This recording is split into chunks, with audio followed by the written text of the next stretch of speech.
Hello, welcome back to the Grape Explorer. I'm going to be taking us through Sauvignon Blanc today, one of the world's most popular grapes. If you're new to this channel, welcome. I'm the Grape Explorer. On this channel I do wine education, product reviews and lots of tastings, so if you are interested in wine, consider subscribing. I always think that if you were to line up 10 people and ask them what's your favourite wine, a couple of them are going to say Sauvignon Blanc. Very approachable, very refreshing, fantastic aromas, really distinctive aromas. And we'll get into this particular wine in a little while. But first we're going to go through some of the history of Sauvignon Blanc, how it acts in the vineyard, what winemakers do with it in the winery, and then some of those key aromas to look out for as well. But let's start off with a little bit of history about Sauvignon Blanc. Its origins can be traced back to Western France, particularly in the Loire, where of course it's popular today, and Bordeaux, where it's also very popular today. During the 18th century, Sauvignon Blanc paired with Cabernet Franc to parent the Cabernet Sauvignon grape. The first cuttings of Sauvignon Blanc were brought to California in the 1880s, and Robert Mondavi famously called his Sauvignon Blancs Fume Blancs in California in the late 1960s. The grape was first introduced to New Zealand in the 1970s as an experimental planting, but it's safe to say I think it's gone on to be one of New Zealand's signature grapes, and its wines are famous the world over. And where it's grown is where we're going to take a look at next. Now again, Sauvignon Blanc is one of those grapes that pretty much grows everywhere, but of course there are some more notable countries. Like I say, France of course has to be thought of as premier growers of Sauvignon Blanc. The Loire with the limestone vineyards of Sancerre, Pouilly Fume and Menetou-Salon are particularly famous for their Sauvignon Blancs. It is the second most planted white grape in Bordeaux after Semillon and is regularly found in Bordeaux blends alongside Semillon. And then New Zealand, where most notably it's in Marlborough, and it has a particularly distinctive style. The aromas, you really associate them with being a New Zealand Sauvignon. It's then also really popular in Chile. Places like Casablanca and San Antonio make some fantastic expressions of Sauvignon Blanc. It's also popular in South Africa, in Constancia, which you will find on the slopes of Table Mountain, and in Elgin. And then in the USA, Napa Valley, of course. Robert Mondavi, of course, was instrumental in its success over there. But again, I've only really listed a few countries there, and you can pretty much find Sauvignon Blanc no matter where you go the world over. So as a vine, how does it behave in the vineyard? What does it like? The vine can grow wildly if it's not looked after properly, and it can result in grapes that are underdeveloped, resulting in some very unpleasant aromas. You need to be doing a lot of the green harvesting, a lot of leaf management with Sauvignon Blanc to ensure it doesn't get out of control.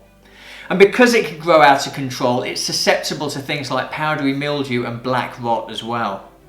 The vines themselves often bud late, but then the berries go on to ripen early. And if subjected to high heat, the grapes will become too ripe, overripe, and produce wines with really dull flavours and flat acidity. So, although it can grow wildly out of control, which kind of gives a little bit of an indication about why it's grown popularly so many places, it's easy to grow, a lot of care and attention does have to be taken into account during the growing season. Once you get into the winery, once those berries have been harvested, there are a number of considerations to make. The style of wine that a winemaker is looking for can be greatly influenced here in the winery by the various winemaking processes. The amount of contact that the must has with the skins of the grape can greatly vary the style. The temperature of the fermentation is also another key decision to be made, thinking about things like acidity, freshness, how do we retain those when we're in the winery? French makers tend to ferment at warmer temperatures to bring out the minerality, while the New World winemakers prefer cooler temperatures to allow their wines to focus on the fruit characteristics. And then aging in oak is another consideration for Sauvignon Blanc as well. So it really does run the gamut of different styles that you can come up with. And I think if you were to compare a Loire Sauvignon Blanc to a New Zealand Sauvignon Blanc, it's actually relatively straightforward to distinguish between the two. And that's because of the different approaches to the winemaking that the producers are taking. So let's talk a little bit about what are the resulting wines like, particularly from an aroma perspective. I think this is where you really get the difference between France, New Zealand, perhaps some of the other countries around the world. And of course, a lot of this is going to depend on what was the growing climate like for those berries as they were ripening. If we're thinking about a cooler climate, we are on the much more green vegetal side of aromas. We're going to have green fruit, things like gooseberry. We're going to have citrus fruit, things like lime. And then there's going to be a lot of herbaceous, grassy type aromas as well. I often think of tomato plant as a really popular descriptor, but you've got asparagus on there as well, and some grasses too. Moving into a warmer climate, you start to develop a few more tropical fruit type flavours. We've got kiwi fruit here, we've got some peach, some passion fruit, perhaps some melon as well.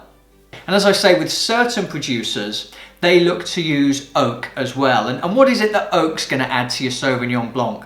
Well, it can actually add a kind of creamy texture, not face cream like that picture, but cream as in cream from a cow.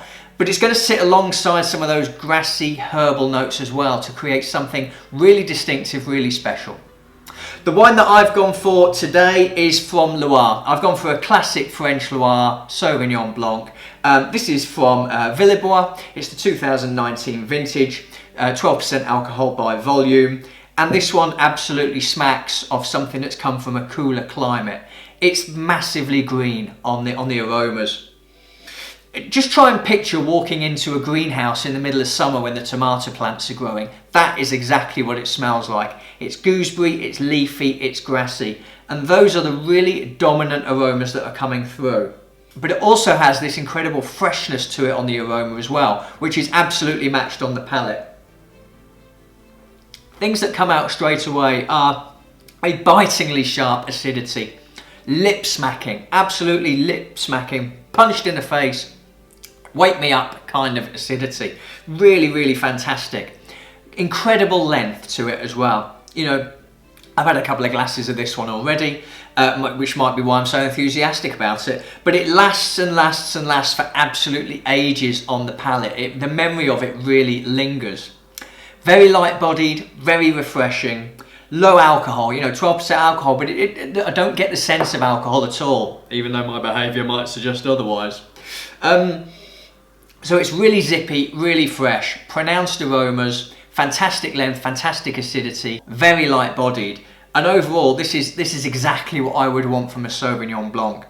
It screams out summertime to me, this one, although Sauvignon is actually something I enjoy all year round because it's so refreshing, because I really enjoy high acidity in my wines. So there we go, there's a little insight into Sauvignon Blanc for you. Let me know your own experiences with this particular grape below. Let me know some of your recommendations, some areas that you like. Do you favour the Loire over New Zealand or vice versa? Which other New World countries do you enjoy your Sauvignon from? Lots to talk about when it comes to this grape. I'm going to finish this bottle. I'm the Grape Explorer. I'll see you again soon. Cheers.